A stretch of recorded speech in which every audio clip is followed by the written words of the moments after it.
Hello everyone, my name is Gwen Saul and I'm a cultural anthropologist and the Curator of Ethnography and Ethnology here at the New York State Museum. I curate a collection that represents the artistic expressions of Indigenous people across what is now New York. And today I wanted to share some tips and tricks for taking care of collections in your own home.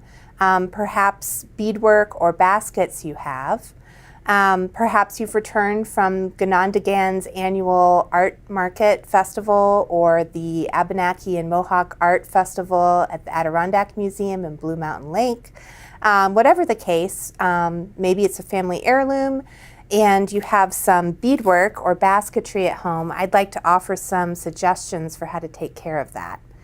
So the number one thing is clean hands. Sometimes you'll see us museum folks using gloves. Today I'm not going to. I actually have clean, washed, dried hands, which is perfectly okay for touching objects. And vacuum cleaners are actually going to be a great tool for keeping your objects clean. This is our fancy museum standard vacuum cleaner. It's a HEPA filter.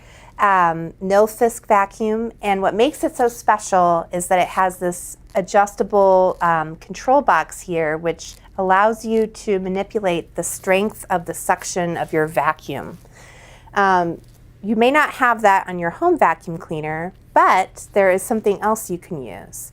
So from any major online retailer you can find mini attachments for all vacuums, and it comes with this adapter that goes right onto the vacuum cleaner main nozzle, and it comes with all of these fabulous mini brush attachments. Now these allow you to actually carefully vacuum a small piece of beadwork like this. Before I do any vacuuming, I like to make sure that the beadwork is secure, there's no loose threads, there's no missing beads, nothing is coming loose. And as an added precaution, I might also use a screen.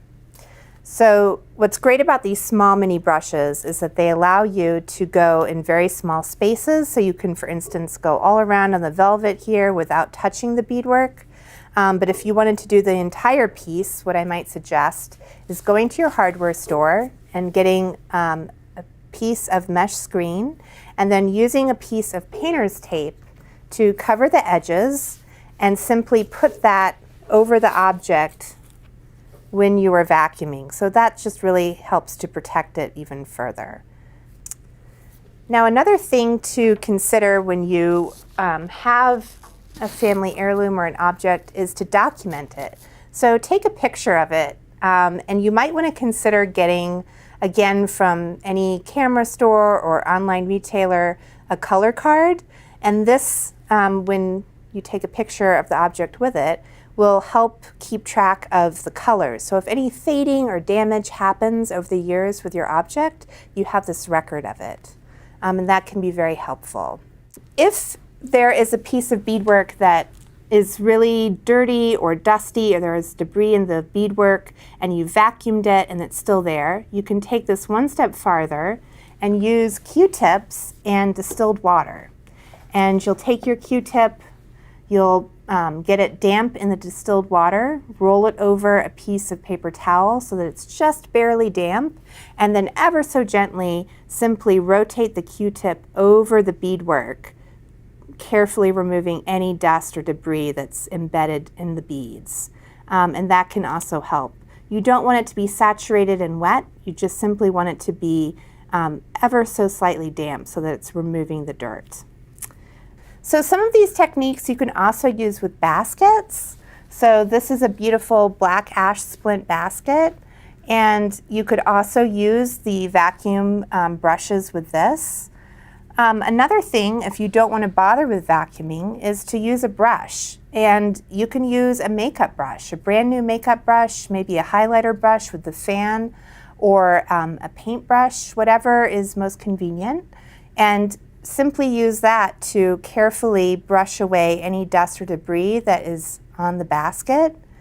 When you have objects like this in your home, I hope that you're enjoying them and appreciating them, but make sure that they're in a place, if it's a shadow box or on a shelf, that you can reach it once a year and take a look at it. Is there any evidence of insects? Is there a lot of dust? Is there any sunlight damage? Does it need to be moved? So those sort of basic precautionary actions will keep your object in really good condition for a long time. Last but not least, maybe you are putting away an object for a period of time, and we've provided some links for materials that you can buy online from online retailers that sell museum quality products, and that would be acid-free tissue paper.